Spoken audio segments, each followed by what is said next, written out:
श्री कृष्ण गोविंद हरे मुरारी, हे नाथ नारायण वासुदेवा।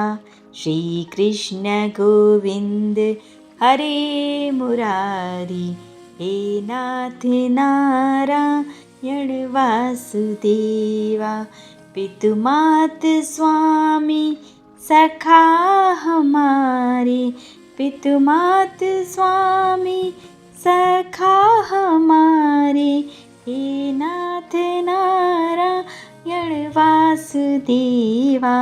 श्री कृष्ण गोविंद हरे मुरारी, हे नाथ नारायण वासुदेवा, हे नाथ नारायण वासुदेवा।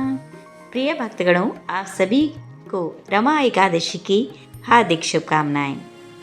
कार्तिक मास के कृष्ण पक्ष के एकादशी तिथि को रमा एकादशी का व्रत रखा जाता है। दीपावली में पहले रखा जाने वाला ये एकादशी व्रत काफ़ी खास होता है। इस दिन भगवान विष्णु के साथ माता लक्ष्मी की पूजा करने से सभी मनोकामनाएं पूर्ण हो जाती हैं और सुख समृद्धि की प्राप्ति होती है। रमा एकादशी के दिन विधिवत पूजा करने के साथ व्रत रखते हैं। इसके साथ ही व्रत के दौरान इस व्रत कथा को पढ़ना या फिर सुनना चाहिए। माना जाता है कि इस कथा का पाठ करने से सभी कष्टों और पापों से छुटकारा मिल जाता है। आइए जानते हैं संपूर्ण रमा एकादशी व्रत की कथा। एक समय की बात है, मुचकुंद नाम का एक सत्यवादी तथा विष्णु भक्त राजा था। राजा ने अपनी प्यारी सी बेटी चंद्रभागा का विवाह राजा चंद्रसेन के पुत्र शोभन से किया था। राजा मुचकुंद एकादशी का व्रत विधिवत तरीके से करता है। इतना ही नहीं, उसकी प्रजा भी एकादशी के नियमों का अच्छी तरह से पालन करती थी। एक बार कार्तिक मास के दौरान शोभन ससुराल आया। उस दिन रमा एकादशी का व्रत था। राजा ने घोषणा कर दी कि सभी लोग रमा एकादशी का व्रत नियम पूर्वक करें। राजा की पुत्री चंद्रभागा को लगा कि ऐसे में उसके पति को अधिक पीड़ा होगी, क्योंकि वह कमजोर हृदय का है। जब शोभन ने राजा का आदेश सुना तो पत्नी के पास आया और इस व्रत के बचने का उपाय पूछा। उसने कहा कि यह व्रत करने से वह मर जाएगा। इस पर चंद्रभागा ने कहा कि इस राज्य में रमा एकादशी के दिन कोई भोजन नहीं करता है। यदि आप व्रत नहीं कर सकते हैं तो दूसरी जगह चले जाएं। इस पर शोभन ने कहा कि वह मर जाएगा लेकिन दूसरी जगह नहीं जाएगा, वह व्रत करेगा।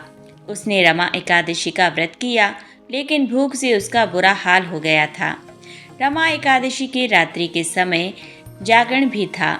वह रात शोभन के लिए असहनीय थी। अगले दिन सूर्योदय से पूर्व ही भूखे शोभन की मौत हो गई।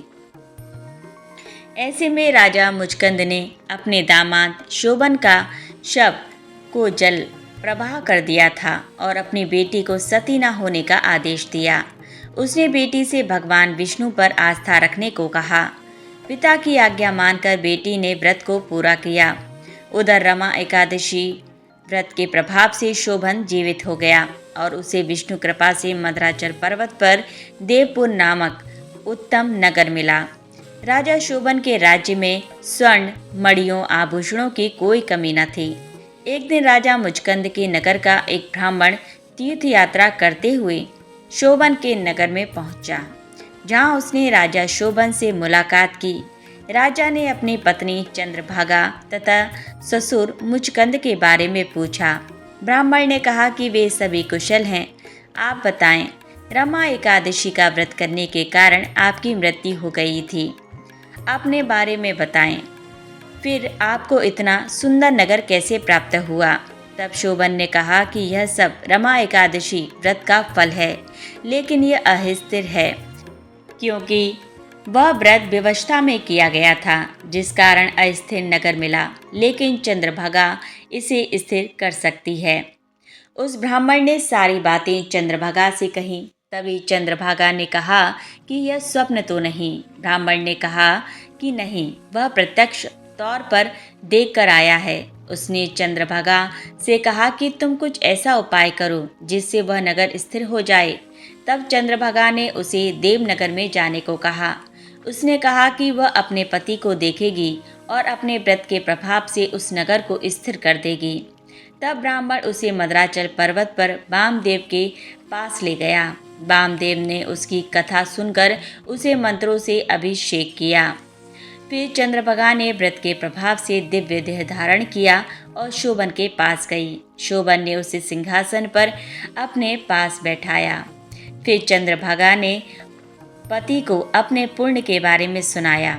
उसने कहा कि वह अपने मायके में 8 वर्ष की आयु से ही नियम से एकादशी व्रत कर रही है।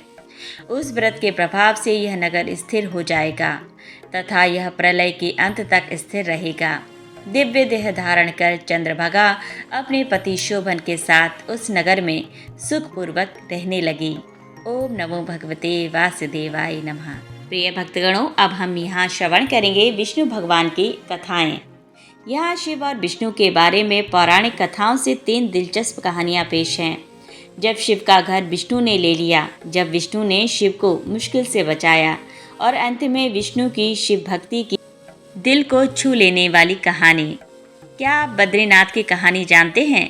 यह वो जगह है जहाँ शिव और पार्वती रहते थे। यह उनका घर था।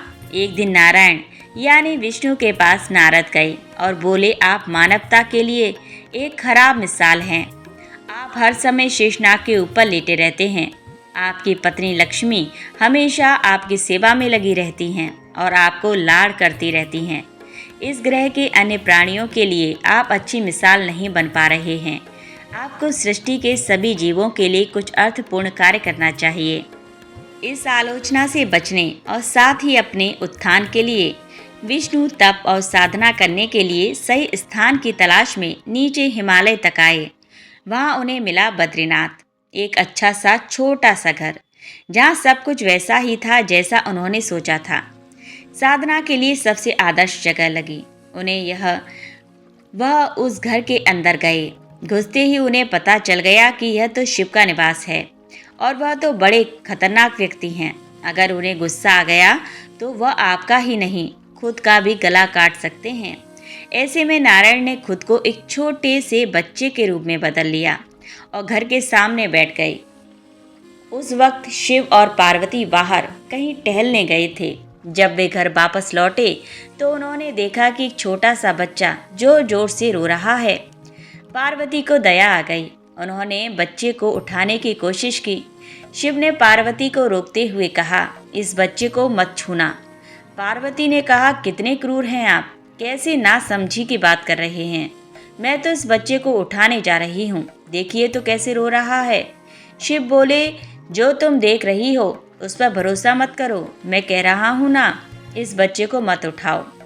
बच्चे के लिए पार्वती की स्त्री सुलभ मनोभावना ने उन्हें शिव की बातों को नहीं मानने दिया। उन्होंने कहा, आप कुछ भी कहें, मुझे कोई फर्क नहीं पड़ता। मेरे अंदर की माँ बच्चे को इस तरह रोते नहीं देख सकती। मैं तो इस बच्चे को जरूर उठाऊंगी। और यह कहकर उन्होंने बच्चे को उठाकर अपनी गोद में ले लिया। बच्चा पार्वती की गोद में आराम से था और शिव की तरफ बहुत ही खुश होकर देख रहा था। शिव इसका नतीजा जानते थे, लेकिन करें तो क्या करें। इसीलिए उन्होंने कहा, ठीक है, चलो देखते हैं क्या होता है। पार्वती ने बच्चे को खिला पिलाकर चुप किया और वहीं घर पर छोड़कर खुद शिव के साथ गर्म पानी से स्नान के लिए बाहर चली गईं। वहाँ पर गर्म पानी के कुंड हैं। उसी कुंड पर स्नान के लिए शिव पार्वती चले गए। लौटकर आए तो देखा कि घर अंदर से बंद है। शिव तो जानते ही थे कि अब खेल शुरू हो गया है। पार्वती हैरान थी कि आखिर दरवाजा किसने बंद किया। शिव बोले, मैंने कहा था ना, इस बच्चे को मत उठाना। तुम बच्चे को घर के अंदर लाईं और अब उसने अंदर से दरवाजा बंद कर लिया है। पार्वती ने कहा, अब हम क्या करें। शिव के पास 2 विकल्प थे। एक, जो भी उनके सामने है उसे जलाकर भस्म कर दें, और दूसरा, वे वहाँ से चले जाएं और कोई दूसरा रास्ता ढूंढ लें।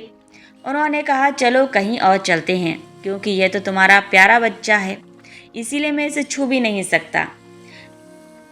मैं अब कुछ नहीं कर सकता, चलो कहीं और चलते हैं।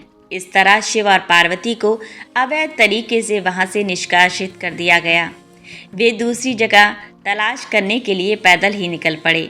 दरअसल बद्रीनाथ और केदारनाथ के बीच एक चोटी से दूसरी चोटी के बीच सिर्फ 10 किलोमीटर की दूरी है। आखिर में वह केदार में बस गए और इस तरह शिव ने अपना खुद का घर खो दिया।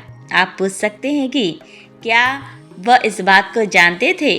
आप कई बातों को जानते हैं, लेकिन फिर भी आप उन बातों को अनदेखा कर उन्हें होने देते हैं। बोलिए भगवान शिव माँ पार्वती की जय। जय हो भगवान विष्णु की। विष्णु भगवान की कहानी। जब विष्णु ने शिव को मुश्किल से बाहर निकाला। योगिक कथाओं में ऐसी कई कहानियां हैं जिनमें बताया गया है कि शिव की करुणा कोई भेदभाव नहीं करती और वे किसी की इच्छा पर बच्चों की तरह भोलापन दिखाते हैं। एक बार गजेंद्र नामक एक असुर था। गजेंद्र ने बहुत तप किया और शिव से यह वरदान पाया कि वह जब भी उन्हें पुकारेगा शिव को आना ही होगा।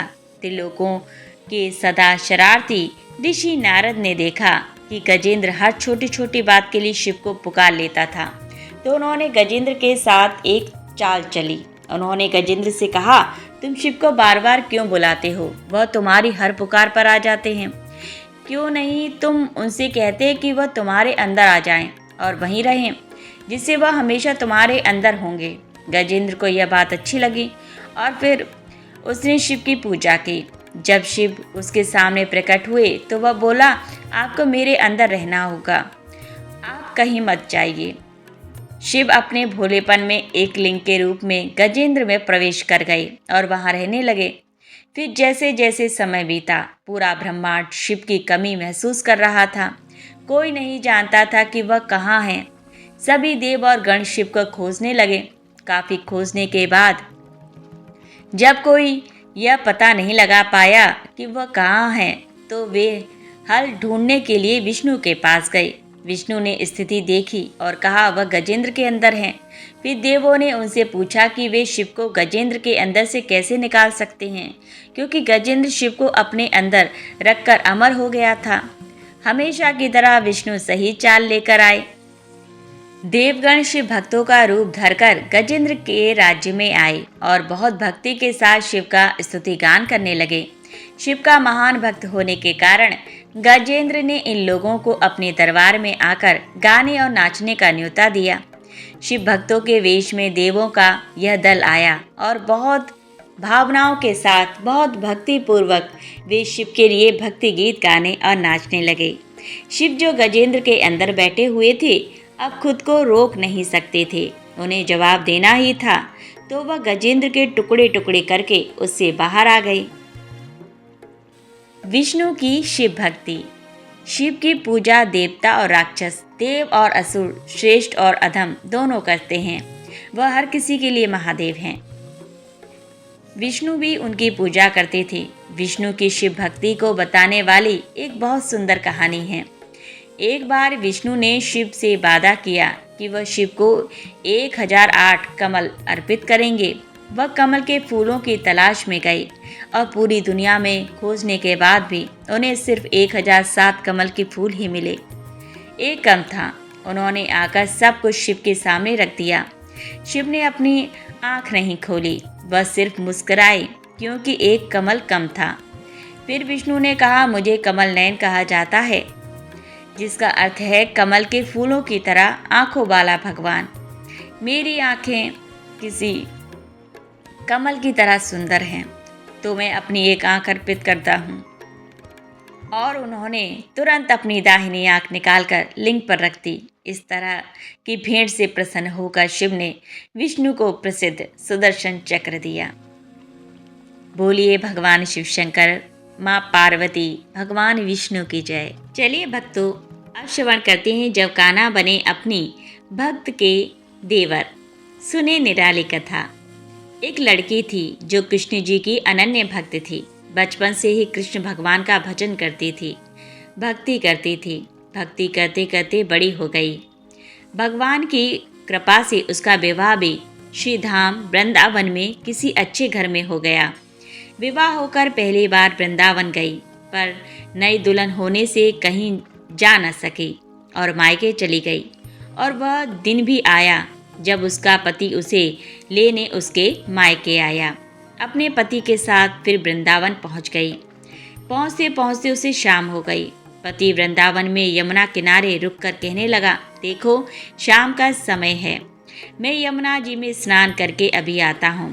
तुम इस पेड़ के नीचे बैठ जाओ और सामान की देख रेख करना। मैं थोड़े ही समय में आ जाऊँगा, यही सामने ही हूँ। कुछ लगे तो मुझे आवाज़ दे देना। इतना कहकर पति चला गया और वह लड़की बैठ गई। अब एक हाथ लंबा घूंघट निकाल रखा है, क्योंकि गांव है, ससुराल है, और वहीं बैठ गई। मन ही मन विचार करने लगी कि देखो ठाकुर जी की कितनी कृपा है। उन्हें मैंने बचपन से भजा और उनकी कृपा से मेरा विवाह श्री धाम वृंदावन में हो गया। मैं इतने वर्षों से ठाकुर जी को मानती हूँ, परंतु अब तक उनसे कोई रिश्ता नहीं जुड़ा। फिर सोचती है ठाकुर जी की उम्र क्या होगी, लगभग 16 वर्ष के होंगे। मेरे पति 20 वर्ष के हैं, उनसे थोड़े से छोटे हैं, इसीलिए मेरे पति के छोटे भाई की तरह हुए और मेरे देवर की तरह। तो आज से ठाकुर जी मेरे देवर हुए। अब तो ठाकुर जी से नया संबंध जोड़कर बड़ी प्रसन्न हुई और मन ही मन ठाकुर जी से कहने लगी, देखो ठाकुर जी, आज से मैं तुम्हारी भाभी और तुम मेरे देवर हो गए। अब वो समय आया जब तुम मुझे भाभी भाभी कहकर पुकारोगे। इतना सोच ही रही थी, तभी एक 10 से 15 वर्ष तक का बालक आया और उस लड़की से बोला, भाभी भाभी। लड़की अचानक अपने भाव से बाहर आई और सोचने लगी, वृंदावन में तो मैं नई हूँ, यह भाभी कहकर कौन बुला रहा है। नई थी इसीलिए घूंघट उठाकर नहीं देखा कि गांव के किसी बड़े बूढ़े ने देख लिया तो बड़ी बदनामी होगी। अब वह बालक बार बार कहता, पर वह उत्तर न देती। बालक पास आया और बोला, भाभी तनिक अपना चेहरा तो दिखा दें।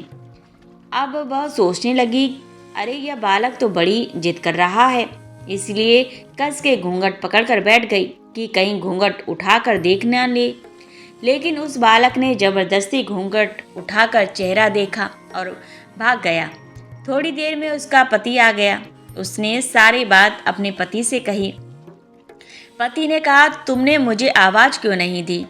लड़की बोली, वह तो इतने में ही भाग ही गया था। पति बोला, चिंता मत करो, वृंदावन बहुत बड़ा थोड़ी ही है। कभी किसी गली में खेलता मिल गया तो हड्डी पसली एक कर दूंगा, फिर कभी ऐसा नहीं कर सकेगा। तुम्हें जहाँ भी दिखे मुझे ज़रूर बताया ना। फिर दोनों घर गए। कुछ दिन बाद उसकी सास ने अपने बेटे से कहा, बेटा देख तेरा विवाह हो गया है, बहू मायके से भी आ गई, पर तुम दोनों अभी तक बांके बिहारी जी के दर्शन के लिए नहीं गए। कल जाकर बहू को दर्शन कराकर लाना। अब अगले दिन दोनों पति पत्नी ठाकुर जी के दर्शन के लिए मंदिर जाते हैं। मंदिर में बहुत भीड़ थी। लड़का कहने लगा, देखो तुम स्त्रियों के साथ आगे जाकर दर्शन करो, मैं भी आता हूँ।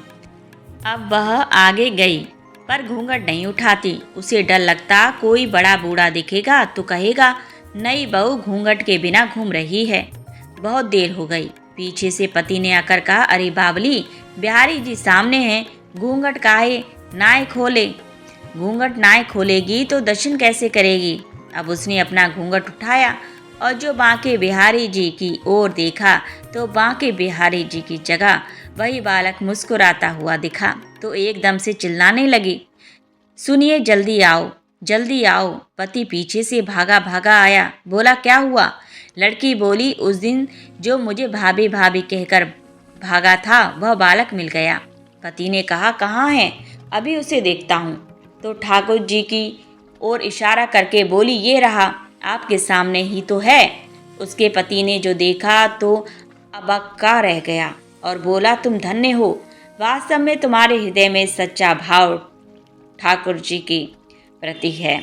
मैं इतने वर्षों से वृंदावन में हूँ, मुझे आज तक उनके दर्शन नहीं हुए और तेरा भाव इतना उच्च है कि बिहारी जी के तुझे दर्शन हुए। बोलिए वृंदावन धाम की जय, बोलिए माँ के बिहारी की जय, बोलिए भगवान के भक्तों की जय। हर हर महादेव। प्रिय भक्तगणों, आज की कथा यहीं संपन्न होती है। आपको हमारे द्वारा सुनाई गई कथाएं कैसी लगी? यदि अच्छी लगी हो तो वीडियो को लाइक ज़रूर करें और इसी प्रकार की यदि आप भविष्य में वीडियो देखना चाहते हैं तो हमारे चैनल को सब्सक्राइब अवश्य कर लें। पूरा वीडियो वॉच करने के लिए धन्यवाद। ओम नमो भगवते वासुदेवाय नमः। हर हर महादेव।